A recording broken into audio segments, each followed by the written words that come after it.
Well, Pete gang, this is Moyer calling. Listen to episode 47. Larry Maris, what the heck is a petition committee?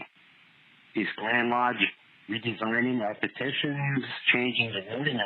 Or what's going on there, Maris? Or did you mean to say you were on a committee of inquiry? Such a dumb ass. You're listening to the Masonic Light Podcast. Starring Pete Ruggieri, Larry Maris, and Jason Lewis. This podcast is not endorsed by any Grand Lodge, and the ridiculous ramblings of the hosts are their own. So sit back and enjoy some Masonic conversation without pretension. And now, here's your hosts, Pete, Larry, and Jason. And Jack. Hey, that's me.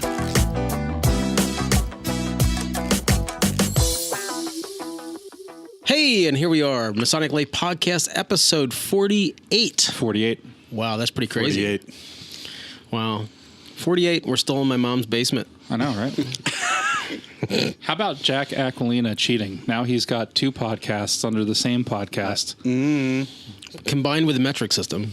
Yeah, so now they have fortnightly. Fortnightly, you get the Australians, and Fortnightly news. You get the Americans in Chicago. And all 37 Freemasons in Australia listen. Yes. Right. We're going to have a great show today. We have a special guest, and Jason, you know Matt Steele. I just know him as Matt, the guy in my basement. So right. Why don't you tell us a little bit about Matt, and then we can have Matt tell us a little bit about himself. Well, why don't we do the normal go around the horn? Oh, yeah. Okay, and then so we'll just pretend like you mean we leave should it a start mystery. the show? Matt is here, but no, Matt. Say hi, Matt. Hi, Matt. There's Matt. Our guest today is a member of Abraham C. Tricolor Lodge, right? Yes. And recently went on the I don't know the official name, the Holy Lands trip sponsored by the Knights Templar, right? Right. So, and you are a local pastor? Correct. Reverend? Donegal. Minister? What's the right? Donegal Presbyterian? Donegal Presbyterian. Yep. Yeah. What's the right man of faith? Reverend? Pastor? Most holy and beautiful. Okay, that works. Or just Matt would be fine. So let's go around the horn. Okay, so what's going on? What have we done the past couple weeks Masonically? So we'll start with our guest, Matt. What have you done the past couple weeks as far as Freemasonry goes? Well, wasn't able to go to Tricolor's stated or extra meetings because I was coming back from the Holy Land. Well, that's just like 95% of the members. Yeah. They live a mile away, but they just can't make it. Live a mile away. They live in the same building practically. So, anyway, I just came back from the Holy Land. But while I was there, I was able to attend Holy City number 4 in Jerusalem, Holy City Lodge number 4 in Jerusalem. Cool. Which was actually really cool. Do they care at all about King Solomon's temple? Yeah, there was a picture of it. Yeah, George Washington right there. Oh, no, not George Washington. All right, sorry. Okay. There was no George Washington. But, aside from that, let's see. Went to the Fork and Trowel, which is a breakfast up in the Elizabethtown area, which all are welcome to come to. It's kind of a new thing that Tricolor's trying to... I wonder where they got that idea. Wow, that would be a really good idea. Breakfast thing. So I never heard of it. It's a breakfast Never and a did lunch. So it's a little different. But We call it brunch. brunch, yeah. Yeah. So anyway, and then came down to the Goose and Gridiron. I've been hearing about it for a long time, and I love breakfast, so I came down and had a great time. You should have seen what he ate. He made our Presbyterian, there's no dietary restrictions. You can eat scrapple, Yes. and bacon, Yes. and all these good things. Yes. Actually, he outdid Clint Gibble. Okay. I'm telling you, French toast piled up. Oh, it was just unreal. I got the small He ate version. everything. He ate everything. She said that was the small version. Small version. I want to hear more about the Fork and Trowel. Fork and Trowel, yes. A brother. Where you just shovel it right in. Yes, that's right. Yeah. No So knives. So past master, brother of at Tricolour Lodge, wanted to start a fellowship group, and so to see. I think it's the first Friday of every month. They meet for breakfast up at the Country Meadows restaurant right off of 743. Nice. And it's a small group of guys, but that's always welcome to grow. And So they meet early and they BS through after breakfast and stay for lunch? Yep. No, breakfast is about 7:30 in the morning. Yeah, I know. And then When I worked in the restaurant industry, we called it camping. Like people that tie up a table for 5 hours and don't tip. Oh, it's the Freemasons. They're here. And then I think it's the third Friday we meet for lunch down at Gus's in outside of Mount Joy. Nice. Gus's has great food. Yeah.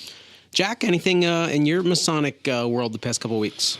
Yeah, we went down to Amicable St. John's Lodge in Cockeysville, Maryland, and a bunch of us exemplified the first degree, the Pennsylvania Which first. St. John is the amicable one? Well, it's St. John, they merged. So it was Amicable Lodge, and then it merged with St. John's Lodge. So St. it's John's. Amicable. Yeah. Well, in Pennsylvania, there's only the one. But, and in fact, Lambert and I went down last week and did a talk on the Holy Saints John and their symbolic representation all over the place inside the lodge. And then we've got, what do we do? We had the guys from the Masonic Roundtable. I'm sure we'll talk a little more about that just to catch up from last week. Oh, yeah. We did And do that. I will have a stated meeting on Tuesday and an extra meeting, Master Mason's degree, on Thursday this week. And I'm also having a Royal Arch chapter. We're conferring the most excellent master degree also on Thursday. So I have to be there for that. Matt gets his Mark Master degree tomorrow. Right? Oh, and is that what Seth was saying? That's the first time they've actually put a degree on in about 20 years. Right. By tomorrow, I mean Tuesday of last week when you listen to this. Larry, have you done anything Masonically? Have you gotten out of your chair? Yes, I have. Attaboy. Stated meeting last Tuesday. Brother Jack Harley came in and did talk about the Holy Saints, John. And let me say, one of the most impressive speeches that I have heard in Freemasonry in many, many, many years. So I'm telling you guys, you pay his airfare, pay his travel expenses, feed him, put him up.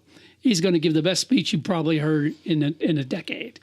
That was fantastic. We had Goose and Gridiron, where our guest tonight came for the first time on Thursday, and You got roped into the show. I am going actually tonight, which when this airs, be a week ago, up to Jack's Lodge tomorrow to take pictures and What? My head hurts. The show's going to air Bring in a the towel. future. Bring a week towel. ago. yeah, she's going to air in the future. So I'll be going up to your place tomorrow night. You actually going to come? Yeah, I am. Outstanding. Yeah. Jason, you had some really important things the past couple weeks. Goose and Gridiron. Yeah, Yeah, very but important. the whole thing at 43 was your deal. Two Goose and Gridirons, because we met the guys from 3/5 of the Masonic Roundtable for breakfast before the Lodge 43 lecture series event. So we had Brother Dr. Christopher Rodkey, our local speaker, and then we also had Jason Richards and John Ruark, both from Masonic Roundtable, in town to give a couple talks. And Mike the intern was just eating with us. And we had Mike the intern, John. I don't know if I'm blowing up his spot or not, but John had some family out of town and also some sick kids at home. So right near go time, he was on the fence whether or not he was going to make it. So Hammy, Mike Hambrick, he was our backup plan. So he came in Friday night and spent the night Friday night and Saturday night. Drove 6+ hours from Ohio just in case we needed him for that. That was awesome. So he definitely He's a stud. Yeah, and John did make it, and Mike still had a great time. Jack put him up Saturday night, so we were able to spend some time. But we had 3 lectures, and Chris Rodkey spoke about Joseph Fort Newton, the author of The Builders, and some research that he had done for a research paper that was in the Masonic Society. Jason did a talk on operative speculative masonry, and John Ruark did a follow-up from his spring of 2016 lecture at the Academy of Masonic Knowledge about Masonry by the numbers, and he did a big survey, and we had talked about that early on in our show about the big Masonic survey that he had put out across the country. Some interesting insights that came out of that. That was slightly biased towards people that can actually get on the computer and do the survey, but I still think that it was... so nobody from Treichler was involved? Right, exactly. Come on, man. The average age in your lodge is older than most because it's located at the retirement village. Well, it is located in the Masonic Village, yes. But there's a big population of us in Elizabethtown that also belong to the lodge. Well, had he put the survey out in a chain letter... Maybe in a call-em-all. Yeah. But the event was great. We put out we had almost the amount of people that RSVP'd come. Larry's laughing because he would have responded to the chain letter without checking its sources. We also had that nor'easter come in, and that Friday before, we were supposed to be in New York City to go see our brother Jerome from Lodge 43 play the cello at Carnegie, and a few brothers tried to make it up, and nobody could make it into the city. So, Jerome, I don't know if you listened to this. I'm sorry that they didn't try very hard, Jerome. Yeah, Amtrak works everywhere. No, one of the guys from our lodge got stuck in Philly. No power, no hotel, no nothing. He paid $150 to get back home from Philly via Uber. Wow. Yeah. Wow. Our brother Ken Hudson made it, though. He went up the night before. Okay. And I'm really glad that guy with the Uber who had the license for like 2 weeks was able to make it back to Lancaster, but the Amtrak driver couldn't make it to New York. Yeah, pretty much. Oh, well. So, the lecture series was great. All of Masonic Light was there, 3/5 of the round table, Chris Rodkey. There was a lot. I think it was a good event. It was an excellent event, and we look forward to more of those. I sent out a survey, and the survey got a lot of good feedback, and yeah, I enjoyed it. It was nice. I mean, I was in the basement most of the time, but the room looked beautiful. The people seemed to really like it. Oddly, there was an interesting piece of satire about Masons being in an abusive relationship with their lodge building soon after that event. That was actually really funny. Yeah, as I was sitting downstairs, I took note of all the signs. There was 37 that told me that, like, what I can't do. Like, don't leave the door open. Don't hold the door closed. They're all over our Facebook page. So I wrote a little. It was supposed to be anonymous satire. Well, yeah, there's nothing anonymous about it. So I think that's all I've done. Tall Cedars. I had a Master Mason night. Thanks for Larry came. Yeah, I did. Yeah, Jason didn't come. I didn't. I'm sorry. That's okay. Jason doesn't come a lot. No, I don't understand why. You can bring your wife. Your wife hates Freemasonry, I know. My wife doesn't hate Freemasonry. She says that I signed up for I being Jason signed up this, not me. Now, what is this, Jack? That's the news. Notes. Oh, that's the news. Yeah. I'm not supposed to read this now. No. Hey, we have news for later. Okay, good. We had Master Mason night, and we got I think 5 or 6 new members of Lancaster Forest. So it was successful. Mostly from our lodge. Mostly from our lodge. Ted Gallagher from Ephrata, I believe. So, right? Dave Gallagher. It was mostly from... Do you still do that thing where you won't let them leave until they fill out a petition? Is that... You get $1 off your shrimp if you fill out a petition. But that's it. So, I guess that's not it. Well, no, I need to defend my non-appearance at Tall Cedars a lot. My Masonic life is in a point of need and want. And Tall Cedars is certainly a want, but it's one of the last things at the end of the month. So when it comes time to ask permission to go, I can always go. But, the Masonic eye roll says it all. You could bring the wife and kids. Yeah, maybe. It's family friendly. I know. Okay, just saying. All right, we're going to take a quick break. I'll keep shaming Jason, and we'll be back.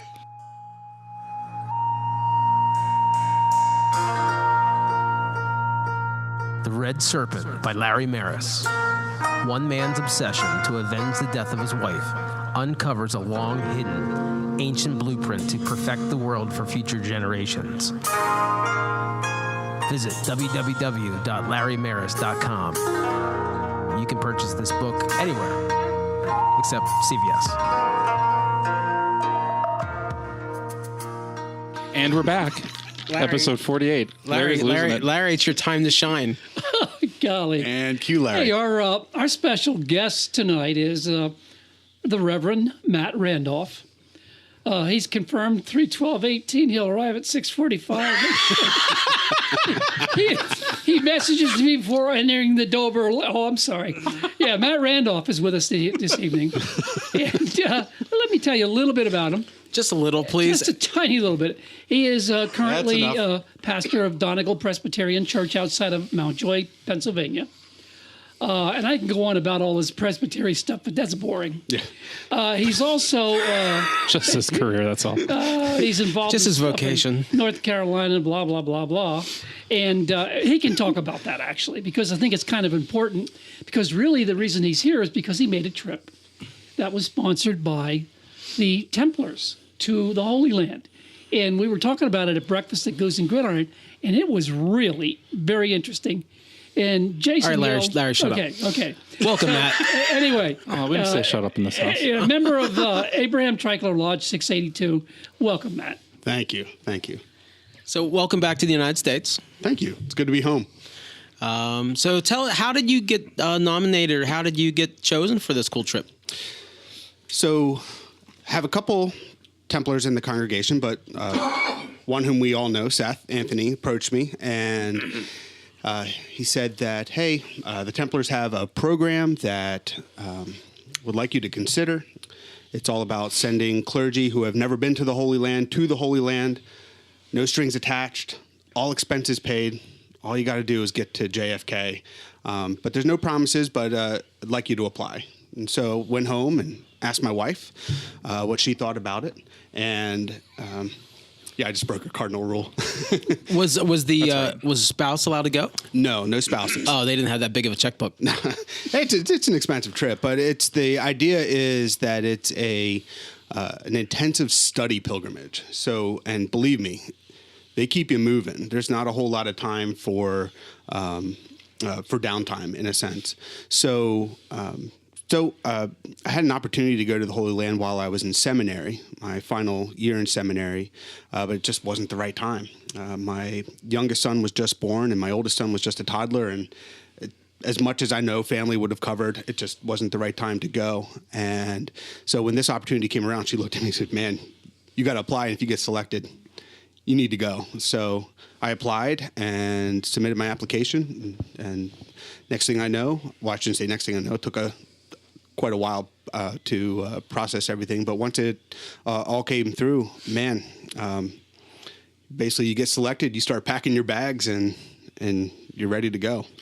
Now, when you and I had first talked about this, so long ago, a week ago, I had always assumed that this trip was for Knights Templar, Masonic Knights Templar, and it turns out that it's for people that are in ministry, and there's some pretty strict criteria about how long you've been in that vocation, but you do not have to be a Mason or a Knights Templar to be selected, correct? Very correct. Yes, there is no Masonic requirement. You basically, they want you to be clergy, and they want you to be clergy of a. They want you to be clergy of a church that where you're going to be preaching regularly. And so what they do is they gear this trip around building your knowledge, and especially in terms of the biblical landscape, and they want it to basically affect your preaching to the congregation. So they want you to be clergy. They want preferably younger clergy, but you can be older as long as you have a certain amount of years left in your career, and you can walk. And you can walk. There's a lot of walking. They even told us. I was a little scared at one time. They're like, you can walk up to 7 miles in one day. But it was intense. There was only one afternoon where we had some free time to ourselves. Otherwise, man, they kept you moving, and they told us right up front that you're going to want a spiritual experience in every single little place that you go, and they're right, you do, but there's just not time for all of that, and you probably will have a spiritual experience along the way, or 2 or 3. But if you spend too much time over here, you got to start cutting out things on the backside of the trip. And for most of us, this is going to be our one and only opportunity to go to the Holy Land. So they made a decision to to pack as much venues and places into the trip as possible so that we can get the most full experience of the Holy Land possible while we're there. So it was how many other clergy were there with you on the same trip? So for this pilgrimage, we had, I think, 49 pilgrims. Wow. Right. So the idea is that each state's Grand Commandery would send a pilgrim, but not every state's Grand Commandery does so. So this year, I think there was 2 of us from Pennsylvania. There was a few from Ohio, a few from Indiana. I think there was like 5 from Georgia. Yep. And out of all those ministers, those 49 ministers, only 9 of us were Masons. And then you had the 3 guides who were just fantastic, and they're very experienced Knights Templar pilgrim leaders. And Dwayne Kemmerly is the lead guy, and David Snyder and Adam Jackson. All 3 of them were just fantastic. I can't speak enough about them. So one of the things you were saying is that so you get a better appreciation. So are there things that you've preached about in the past, but now that you kind of have a better understanding of just the geography that have changed, because, when I hear about somebody walking from here to here, okay, it just doesn't mean as much to me. But if I could actually see these mountains and see the landscape, it had to be even crazy rugged back then. Yeah, one of the biggest moments in terms of seeing the landscape and thinking about how it relates to Scripture, I was just literally floating in the middle of the Sea of Galilee. And you can literally turn 360 degrees and see everything. I mean, the Sea of Galilee is just really essentially a big lake for us, but everything is a sea. And so they take you out on a boat, and you just float there for a while, which is awesome, and just take in everything. And over here you can see Magdala or Migdal, and you can follow the coastline around and see Capernaum. And then just up here is the Mount of the Beatitudes, and up here is the Mount of the Multiplication, where breaking the loaves and fishes. And you can go across the lake, and you look over here, and this is where he casts all the pigs into the sea. And you could just see absolutely everything all around you, and how tight that world was in that place, in that ministry. And then just to drive to Jerusalem and see how far he had to walk to get to Jerusalem. And then Jerusalem's its own ball game in so many different ways. Wow. So what was your favorite thing? I'll handle this, Larry, since you don't want to talk. He's checking emails right now. I guess it depends on what we're talking about. Are we talking about spiritually, exegetically, or like that? I don't know what that word means. So why don't you first start with explaining exegetically? Context. Context is everything. I went to Millersville, so you have to really dumb it down. Oh, you just offended thousands of people. Millersville's a good. My cousins went to Millersville. It's a good school. No, exegetically, it's a way to you're interpreting Scripture through its context, historical context, cultural context, geography, and so yeah. Are we talking about spiritually? Are we talking about geography? Are we talking about Masonically? I'd be curious if you were talking about Old Testament versus New Testament. Where was there a division? Could you feel it? Was it presented as that, or was it just this is the lay of the land and experience the place?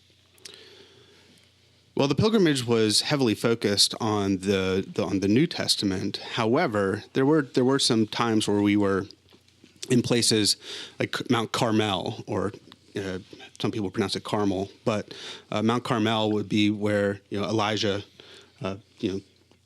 had his big standoff with the prophets of Baal, and being up there was pretty interesting, and then looking out over the entire valley, the valley that they ultimately would call Armageddon, which is just this lush, green agricultural valley, but it's huge.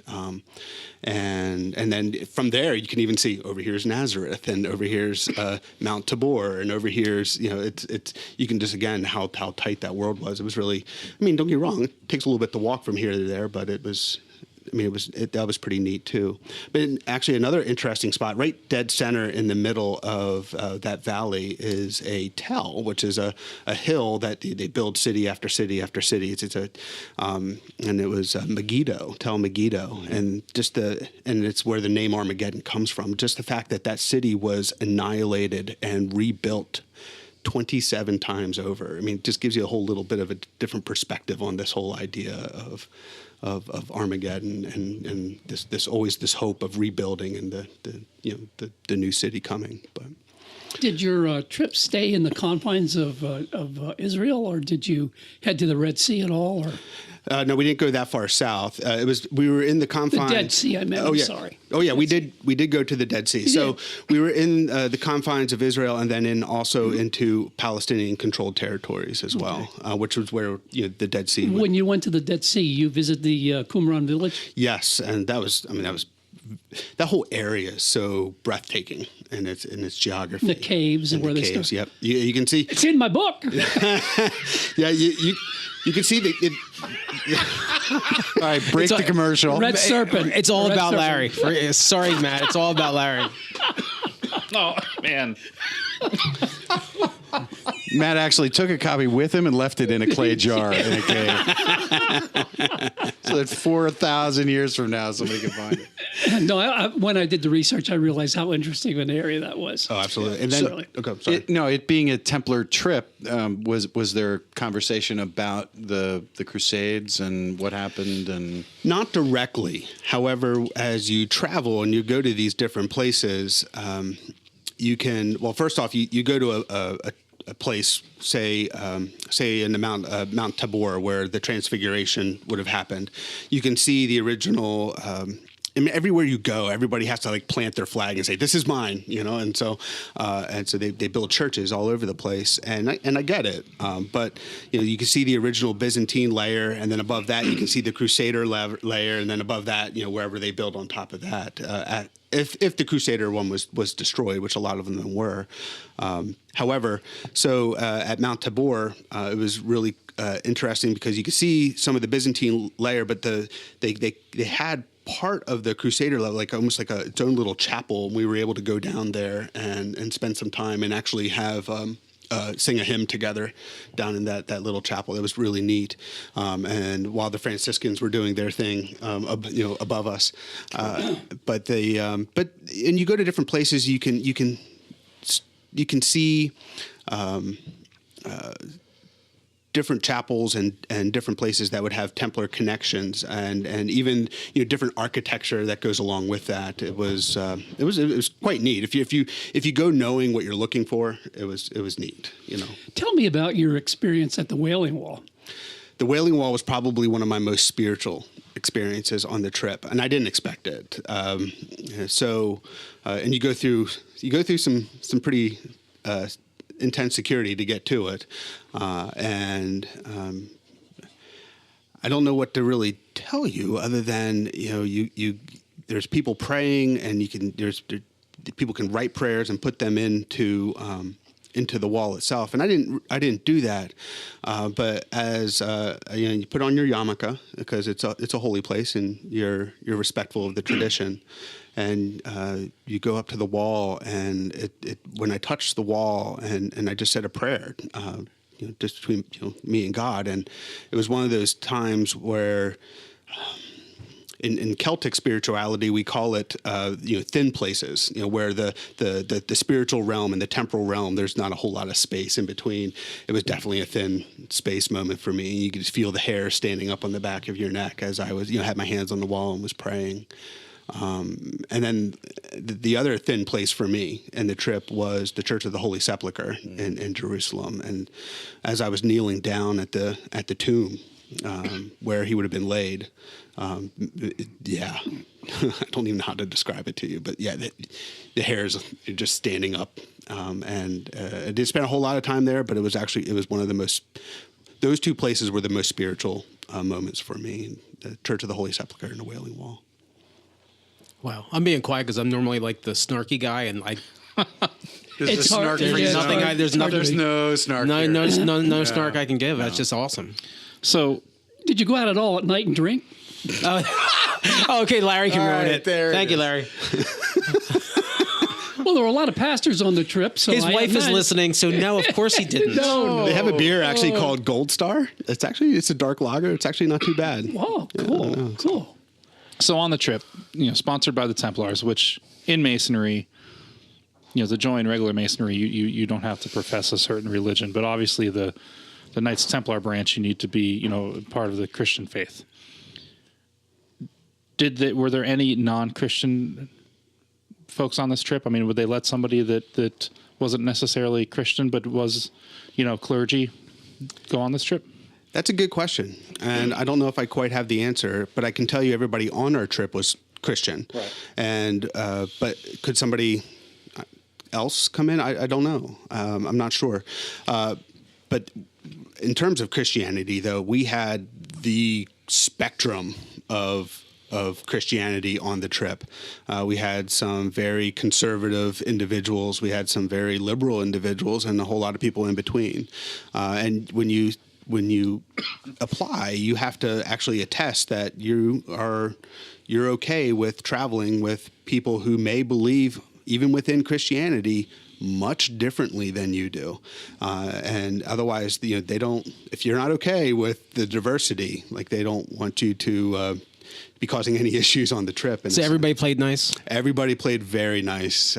That's refreshing. It was actually kind of cool because, in the church, we quite easily can stay in our own little worlds and okay, these guys do their thing over here and we do our thing over here. And it was actually nice to hang out with some people who actually I didn't expect to have too much of a relationship with just because of how different some of our churches are. However, I made some great friends from churches that are very different. I hope to keep up and keep in contact with them. A lot of Lutherans then. We did have quite a bit of Lutherans, but no, Presbyterian Church. They're hard to make friends. Well, if they had 5 people from Georgia, 5 different Baptists. Pretty, Yeah, okay. So and actually, I made a really good friend from Georgia, But yeah, Presbyterians and Lutherans play well together. Yes, they do. Catholic light, as I like to say. So let's take a quick break. Yeah. And we'll come right back. We'll try and think of something educated to ask. Hey there, listeners. This is Pete, and I wanted to tell you about MasonicScarves.com. Masonic Scarves offers full-color, knitted soccer-style scarves, perfect for you to wear to lodge, out casually, or even to display in your home. I currently have in our lineup pretty much every Masonic body from Blue Lodge, York Rite, Scottish Rite, Grotto, Shrine. If you think about it, I probably have it. Are you a turtle? Well, you bet your sweet ass I have a scarf for that. So you can easily order online with a credit card, and I'll generally have your scarf in the mail the next business day. Do you need an easy fundraiser for your lodge or organization? I can have a custom scarf design delivered to you in about 4 weeks, as long as you order a minimum of 50 pieces. I can help you with the artwork, and you'll have an original item that you can sell or hand out as a gift for visitors or past masters. Visit MasonicScarves.com or drop me an email at info@MasonicScarves, and I'll be glad to help you. And we're back, episode 48. We're here with Reverend Matt. Just Matt.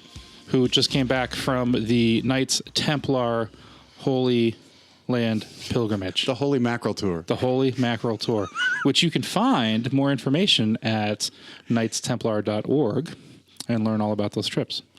So you might have listened to some news. You might have listened to Seth Anthony. I don't know. You didn't do the news yet, did you, Jack? No, I didn't do the news yet. Well, I mean, who knows? Who knows what you listen The to? spirit on of break. Walter Cronkite is not with us yet. So in break, Matt, you were talking about some free time and some cool things you saw in your free time. Right. So on Sunday, we all gathered together for worship. Imagine that, pastors, church. So we were supposed to have church at, I think, Station 5 on the Via Dolorosa, which would be the pathway that Christ took, to the cross. And but we got bumped. So we were like, Templars, just Attention passengers. So, but the Church of Scotland opened up their doors to us, which is, as a Presbyterian, that's really nice, awesome, because that's who we are.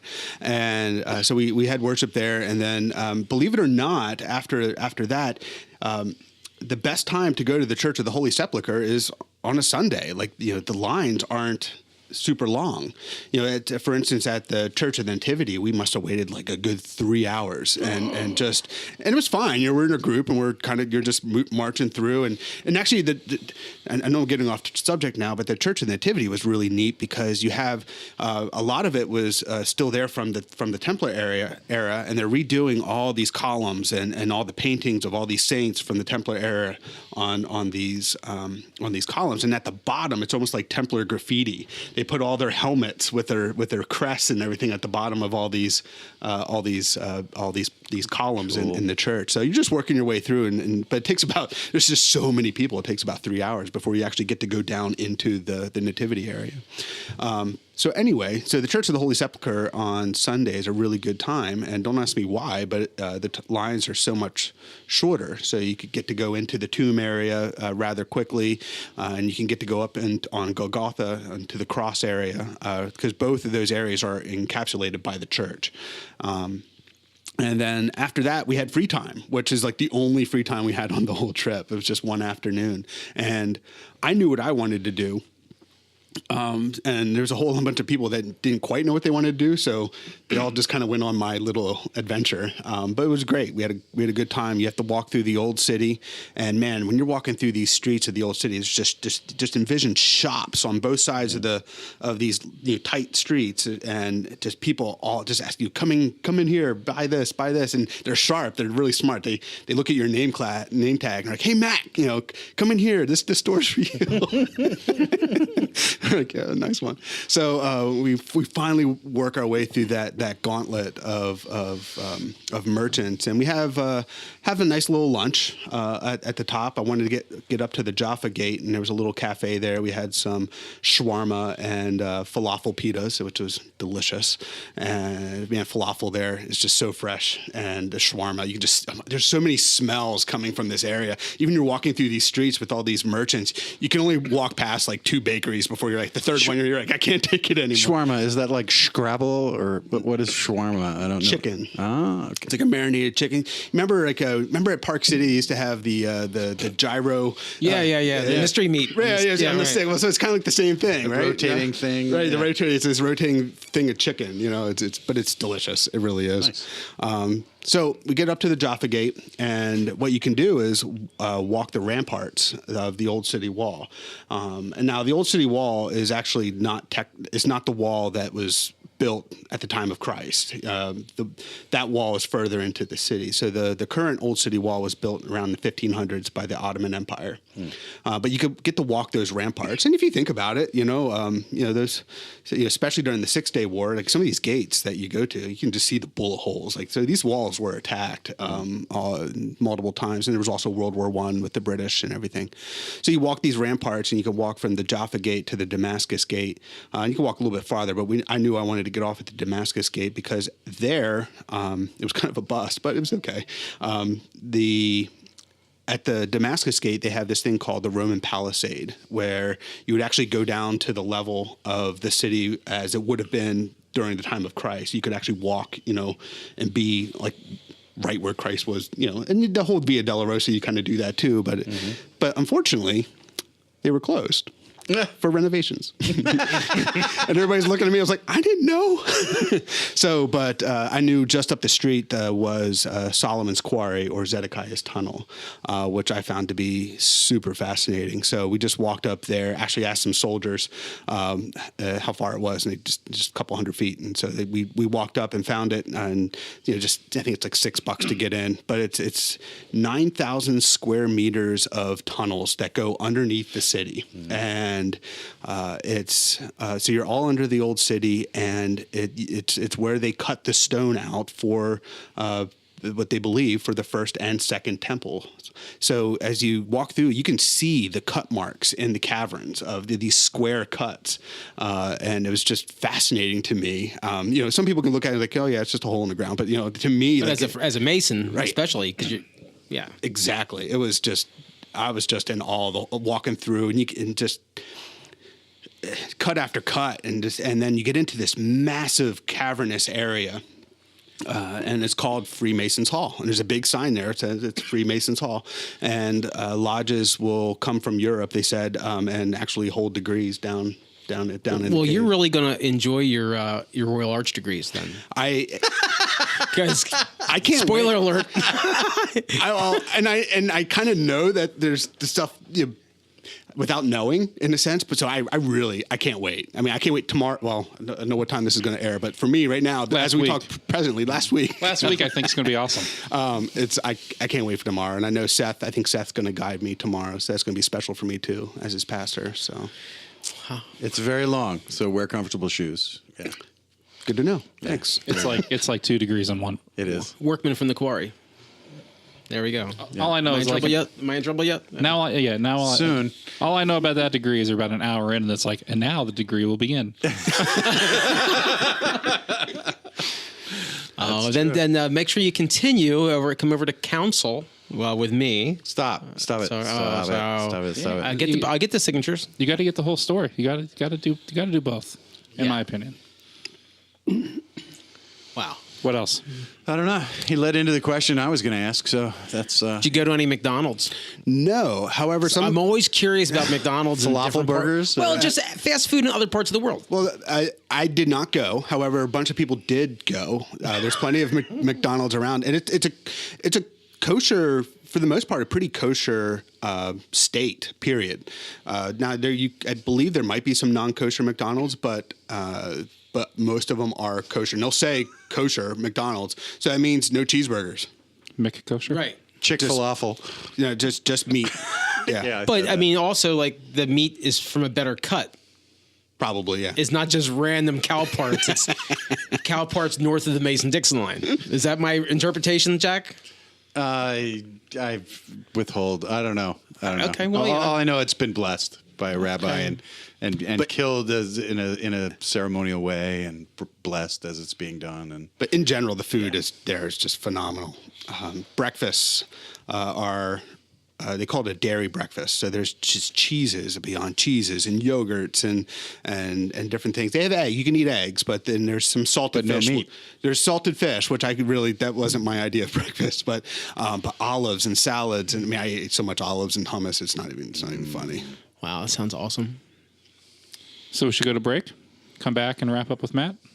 Yeah, we'll do that, and we'll talk about some other fun things that we had going on. All right, we'll be back. You're about to enter Corpora Obscurum, the realm of weird fraternal organizations. Leave your Freemasonry behind. Prepare to meet druids, caliphs, and wild creatures. Knock thrice. And enter at your own risk.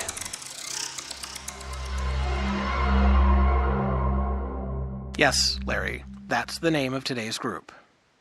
No. How many times do I have to tell you? It's not Moana. I know you like the movie. Welcome, listeners, as today we discuss the Fraternal Order of Moai. Yes, Larry, Moai.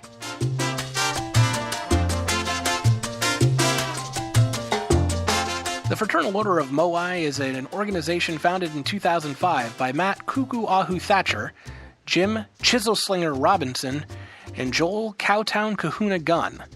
The order uses the Moai statues of Rapa Nui, called Easter Island by some, as a theme. An initial goal of the group was to preserve the history of and artifacts from the closed Kahiki Supper Club in Columbus, Ohio. Since then, it has grown into a serious group of tiki aficionados, with activity all over the United States.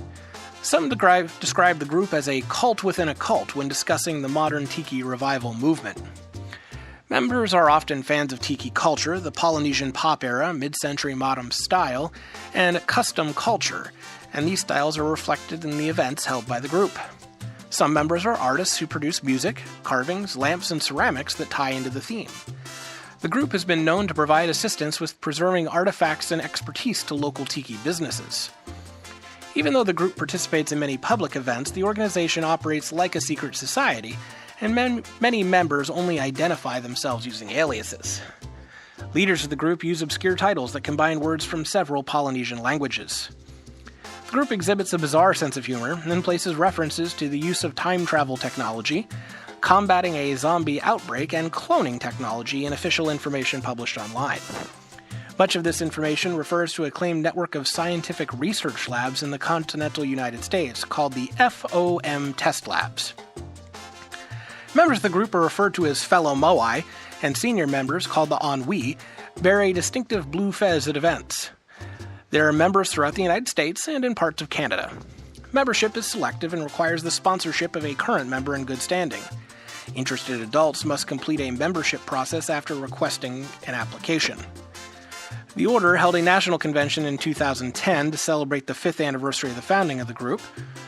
Twitter and Facebook posts by the group have featured a logo for a 10th anniversary convention, which was held in 2015. Today, there are 9 active and 1 inactive chapters. Want to learn more about America's fraternal history? Visit the J.H. Rathbone Museum in person in Lafayette, Indiana, or online at jhrathbonemuseum.org. And be sure to like us on Facebook.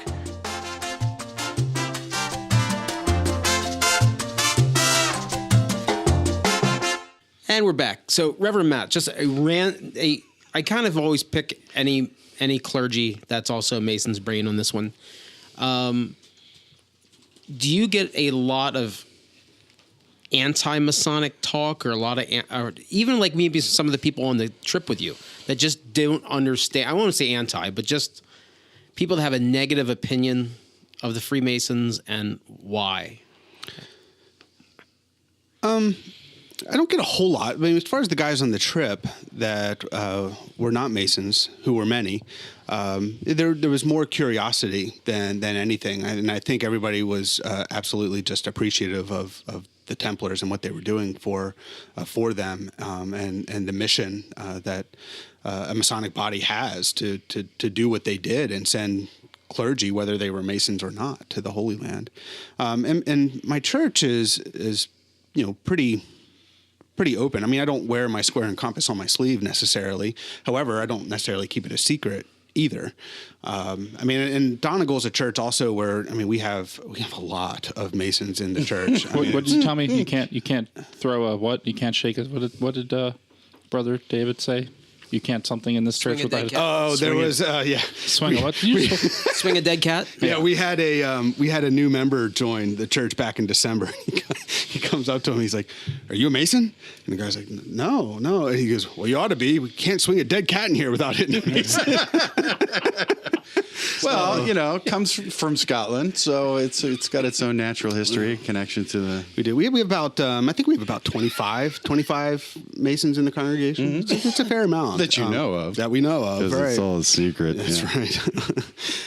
But nevertheless, and the Presbyterian Church as a whole basically says that you can join a fraternal body or a civic body as long as it doesn't supersede Christ and the church. Amen. So mote it be. Which Freemasonry clearly, holds the church and Christ above it. Now I know there's 2 different Presbyterian churches in the United States. There's many Presbyterian churches. Okay, well, which Presbyterian church did we cover that? Do you belong to? So Donegal Presbyterian is a church within the Presbyterian Church USA. We are the largest mainline body, of Presbyterians in the United States. We have shrunk a little bit over the years for various reasons. Church and fighting and politics, it's good times. What? But no. So, but we are still the biggest. There's a couple other churches, Presbyterian churches, and that have broken away from us for various, probably more conservative reasons, and usually they're not too Masonic friendly as a whole. But the Presbyterian Church USA, it basically, like I said, as long as it doesn't supersede, Christ in the church, it's all good. So we had a guest on, I don't know how many episodes ago, about 10 episodes ago, Mark Tabbert, and he schooled us in our biblical knowledge, and I'm paraphrasing, obviously, so that if you don't have a healthy grasp on the Bible, that we're kind of Masonic reenactors. I mean, how do you, being who you are, looking at Masonry through that filter, is it a lot different, do you think, than for guys like us that don't know the Bible inside and out? So I guess, I'm always looking at things and looking at degrees, through different lenses and things like that. So it might be a little different. However, the way I look at Freemasonry, and I'm also coming, as a Presbyterian, I'm coming from a certain line of theology, which, we're part of the Reformed Church, just happened to be the Scottish wing of that Reformed Church. And the... Stop touching the microphone. That was not Larry this time. It was me. Not Larry. Not me. It was Matt Randolph. Stop talking with my hands. So anyway, so when I look at Freemasonry, we have two lines of you think of the faith and salvation. You think of it almost like a twofold thing, where you have justification and sanctification. And justification for us, there's nothing you could ever do. I mean, we're scum. It's all about God's work and God's work through Christ that we're justified. But sanctification, we have to live our faith. We have to go and live as Christ taught us. And I look at Freemasonry as almost a platform, as one could live their faith, live out and their sanctification in the world. And is it the only way? No. Absolutely not. However, it's definitely a platform on which that very much goes in line with biblical teachings and morals that we can become better and become better people and better Christians or better Jews or better Muslims or whatever line of faith that we're in. For me, I'm definitely a Christian, so it's a way for me to grow in different ways. And Freemasonry's been great for me in various ways. It's helped me. Ministry can be a lonely profession. Let me just say that, and to be able to have a connection and something outside of the church, it's really been healthy. Yes, it's one more meeting or something like that, but it actually has helped me to diversify my life in different ways, in managing family and call and lodge and actually, believe it or not, learning how to say no. The lost Masonic word. There it is. Don't give away the chapter degrees. But it's also helped me in different ways, in thinking about some of our teachings. It's really helped me in life as a whole, and not to give away anything, but it's helped me in my personal life in certain ways as well. Not just managing time, but keeping myself together, and this idea of keeping myself within due bounds or boundary issues, all that fun stuff. Many politicians say that they find it an oasis, that they can get away from the day-to-day grind that they have. And to be able to sit next to somebody who's completely different than you in lodge, in various ways, whether they're their profession or their religion or anything else. And actually, in terms of going back to the Holy Land, when we were at Holy City Lodge number 4 in Jerusalem, it was the only place. It's a very divided. These people are over here, these people are over here. There in that lodge, you had Jew, Muslim, and Christian sitting next to each other, side by side as equals. You had all 3 books open on the altar. It was a really beautiful testament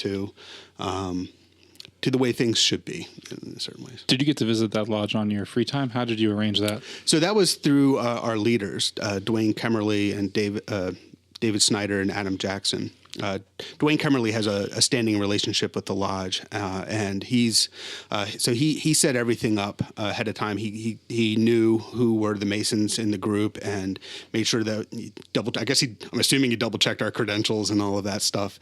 And so there was one night, it was a Monday night, that when we would be having dinner, like we all just casually left and went to lodge, and it was actually a fantastic experience. Wow. Yeah, you get in there and you walk in, and there's a little reception room off to the side. It's actually 5 lodges in Jerusalem, and I think they all share the same building. It's just each night there's a different lodge there. How many signs are in that room or in that building? In how many languages does it tell you Wash not to your do hands. something? Wash your hands. Make sure you flush. So they have a reception room, and you get in there. There's nuts and olives and soft drinks and everything, and other drinks. And I was talking to a brother, a Hebrew brother, and he's a master of one of the Hebrew lodges. It was actually an installation of officers that night, so there was actually some visiting members, and the Grand Master of the State of Israel was there too, which was pretty wild. So. So I'm talking to him, and all of a sudden he's like, "Do you want a drink?" And I was like, "Oh yeah, sure." I think I'm Pennsylvania Mason, right? I was thinking, something like this. Next thing I know, there's a Something non-alcoholic. yeah, right. There was a not soda in my hand, and I remember Dwayne looking over at me, and I was like, "I don't know, man. It just showed up here." When in Rome. So it was a great night, great fellowship, and there was a big festive board afterwards with toasts and singing and more shawarma and kebabs and things. It was really That's good. the way Masonry should be. How did we screw it up in Pennsylvania? We, That's another talk. Yeah, we didn't screw it up, but we're making it right again. I think this generation is working really hard to make it right again. There's a ton of education going on right now. There's a lot of fellowship. We've got black brothers in lodge. We've got gay brothers in lodge. We've got men of all faiths and all types. And I think we're turning a corner on Freemasonry. you just got us banned in Georgia. I don't care. Wait, is it Georgia? No, it's Arkansas. Oh, sorry, Georgia. Yeah. We lost our 3 listeners in Georgia. Thanks. That's GrandLodgeOfArkansas.com. Go by that website, please. Do they have internet in Arkansas? Yeah, it's Oh a my bunch of gosh. strings all tied together. Well, Matt, thank you so much. I'm sure we're going to have a million questions when we... Sober up. Absolutely. It's been really great. It's been an honor, honestly. So go back and say what you were saying before we turn the microphones on. What is your favorite? Larry doing? Larry, are you okay? Larry, are you having a stroke? Are you choking? I'm doing my directing. That's all. probably gotta Want to pee. take a break? He hasn't Jack, peed in No, That's the same sign for my pacemaker's malfunctioning. So Matt, what were you saying about your favorite podcasts? This is actually one of my favorite podcasts. Oh, it is. I love it. I listen to a lot of podcasts, and I always look forward to this. Tell all your friends at seminary that they. So, Well, apparently there's a new podcast, Brought to Light #2, Brought to Light USA. Brought to LITE. Yeah, that's how they're going to be. That's how they're going to cheat their numbers. Good news, everyone! Masonic Light News. News not fit to print. In Masonic news today, a deranged man was forcibly removed from a Masonic lodge in Neffsville, Pennsylvania, after several members found him pacing randomly around the vestibule, mumbling occasional obscenities, interspersed with comments seemingly related to signage in the lodge building. After emergency personnel administered tranquilizers, Peter J. Rogers was escorted from the premises while shouting, "Signs, signs, everywhere, nothing but signs." On further inspection, it appears that most of the signs in question were over 30 years old. 2 of the signs referred to things that don't even happen there anymore.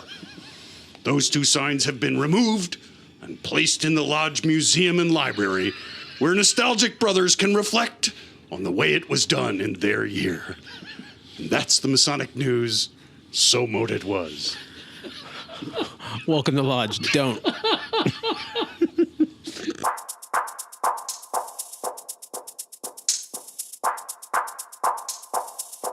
Intermezzo by Stephanie.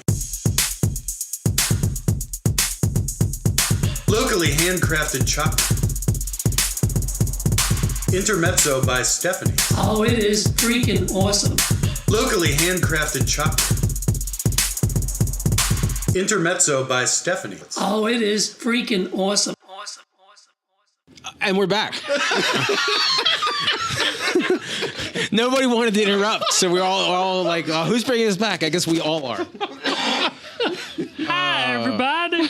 Oh, goodness gracious. Oh, well, so we had a fun show. We did. It was great. And I feel highly educated. Yeah. Once again, another guest that we're not worthy of. So. Oh, come on.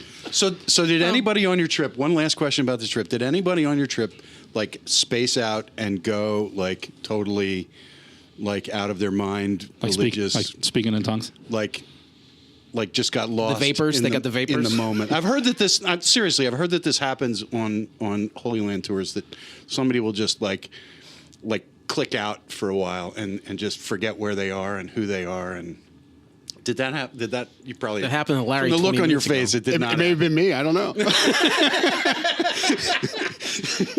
I think I was there. Tuesday afternoon. I don't really know what happened. It's kind of like yesterday. I just woke up here. So, I guess what do we have going on in the next couple of weeks, Jason? Anything coming up? I just put candy in my mouth. Oh, that's odd. I turned my mic down and everything. Let's see. Everything would have happened, I think. My stated meeting already happened. Pennsylvania Academy of Masonic Knowledge already happened. So I think anything coming up would be Tall Cedars, Junior Senior Night, the normal Goose and Gridiron, conferring a long first no, that would have happened.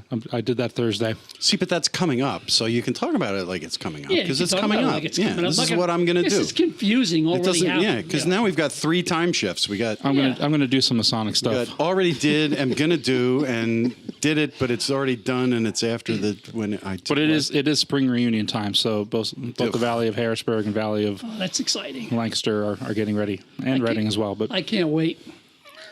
Matt, anything exciting going on for you, Masonically? Tomorrow, you have your big degree tomorrow night. Yep. Tomorrow I'll enter into Corinthian chapter 224, number 224 in Elizabethtown. I'm really looking forward to that. We have a stated meeting of Tricler coming up, and then a full night of degrees for our extra meeting. We'll be doing all 3 and multiple people going through those degrees. I'll definitely be sitting as chaplain, which is my normal gig. Believe big surprise. Are you shocked? Do you feel like you're getting stereotyped into this role? We need a guy. No, I love sitting in that chaplain's chair.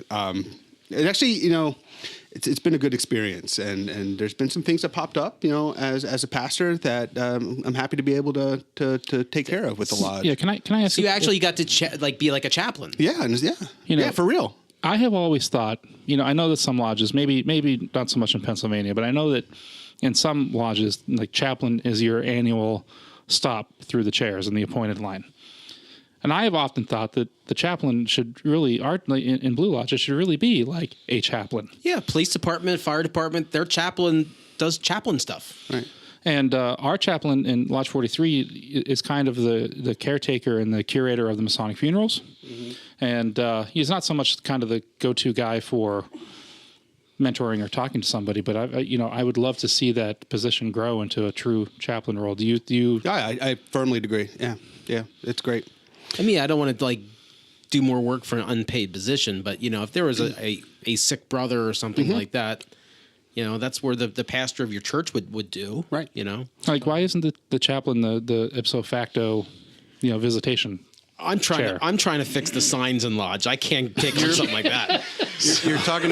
This is a topic for another show, and it could be a whole show. And that's committee disease, where everything that needs to be done is like dumped on. Well, that's for the committee medical officer in lodge, and the members don't have to do anything anymore. Right. Charity, visiting the widows, sick and visitation, all that stuff. There's a committee to do that. I don't need to think about it. That's not what we ought to be doing. But that's another show. No. So yeah.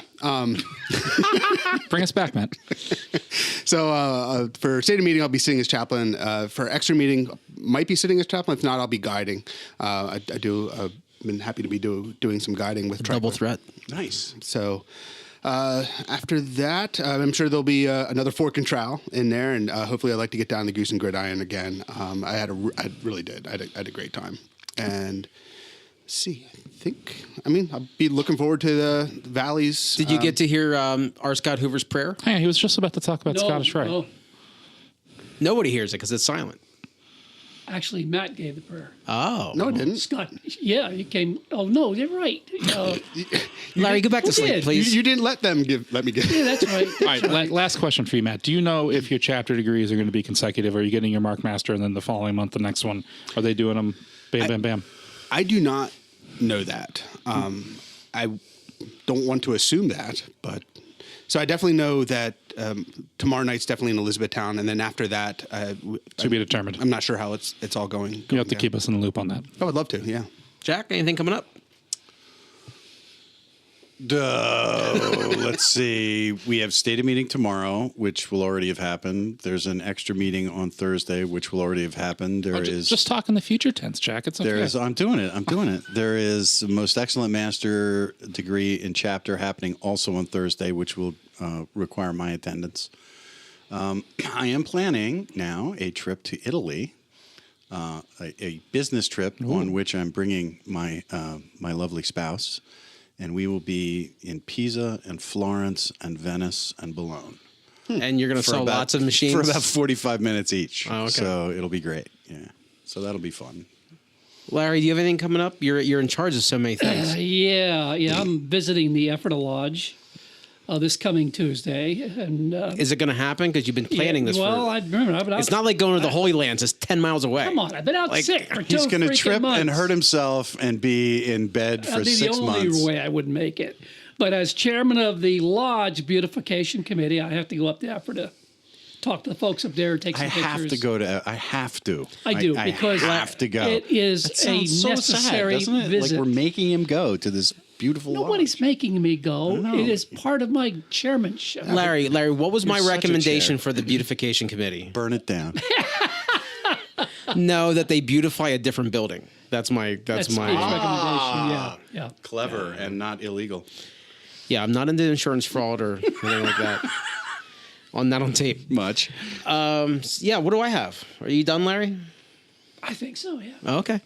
I've got a lot of stuff coming up. Well, go ahead, Larry. We're back to you now. Academy of Masonic Knowledge on St. Patrick's Day. All right. Which you will not be at. Right, because it's there should be fun somewhere. It's not my people. I can ruin a stereotype. So what do I have going on? I've got Tall Cedars coming up, junior senior night. And it's very exciting because as a good husband, the entertainment for the evening will be my wife. She is singing. Her ladies group will be singing. Ooh. Really? I think she's going to have maybe even a solo in there somewhere, singing Amazing Grace or something else lovely. I sing solo. Yeah? Yeah, solo. Can't hear it. I am... Who am I? Adonijah in the ninth degree? Adonijah. God. In the ninth degree? Hang on. You can't talk about that. You just gave away a degree, a character, and who's playing it. Oh, we have to beep that now. Darn. No, it's already happened. Scottish, No, right? he said in the 90th degree. Yeah, that's right. Oh, is that what he said? Randy. And Cedars don't care, so I have to learn. I'm Prince Master of the Palace in the prologue in Royal Court. The good news is I have a scroll and I can cheat and read most of the things off the scroll. Are you in that degree we're not allowed to talk about in Lancaster or in Reading? I'm in the one we can't talk about in Lancaster. Yeah. They tried to rope me into the fifth degree Right. in Reading. I can't mention the park because that'd be the holy trifecta. If I mention Right. Don't cross the trifecta. time, location, and place, you can only talk two of the three. Yeah. Well, in the degree in the town that we can't talk about that you're in, playing the same character you may or may not have played last time. No, you didn't play him last time. You just couldn't pronounce it. You couldn't frame to pronounce it right. Right. But I will be playing the same character, which I can't disclose here. But then, I found out, in Council, my character, a horrible thing befalls the same guy. And somebody tried to tell me that Adonijah means the same thing as Steve. It was a very common name in the Old Testament. So maybe it wasn't the same guy. So anyway, I guess that's it. Larry, take us out of here. Oh, take Banjo us outta music. here. Cue the chickens. Cue the chickens. Buck, buck. Larry, go ahead. It's your turn to shine. Special thanks to Monarch Studios and our guest tonight, the Reverend Matt. What's your name? Randolph. Absolutely Matt terrible. Randolph, Whatever happened to Randolph pastor Scott? of Donegal Presbyterian Church. To our producer and co-host Jason Lewis, who makes the show so good, because if you'd ever see it actually recorded, you would not believe it. We love you, man. Oh, well, thank Jack you. Harley, our news director, who always does a great job. Seth Anthony for his insight into fraternities, which, again, we had no idea that existed. And to our audience response advisor, Luke Warm. Again. And our grammar consultant, Shirley Wright. And also I want to give special shout out and recognition to our new law firm. Here we go. Okay, Butts and Mooney. This is Larry Would Maris. you like to buy a flower? Oh, different Moonies. This is Larry Maris. Jason Lewis. Jack Harley. Matt Randolph. There he is. Adnija. Good night and thanks for listening. Good night, everybody.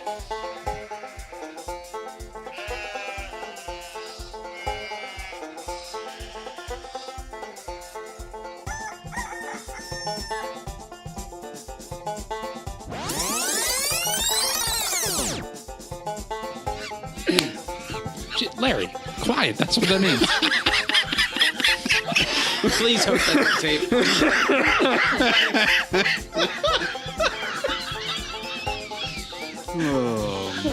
So professional. I love it. Larry autographed a book to me that he didn't write. How's that? To a dear friend, never quit. The power of the mind is endless. Larry Maris. Whose book is it? Is it Michelle's? No, it's a good book. What day? Your book has a red cover. That one has a black. You know you're a dear friend. I need to get out the clippers so I can trim my cable toes. Wow. Put up a sign.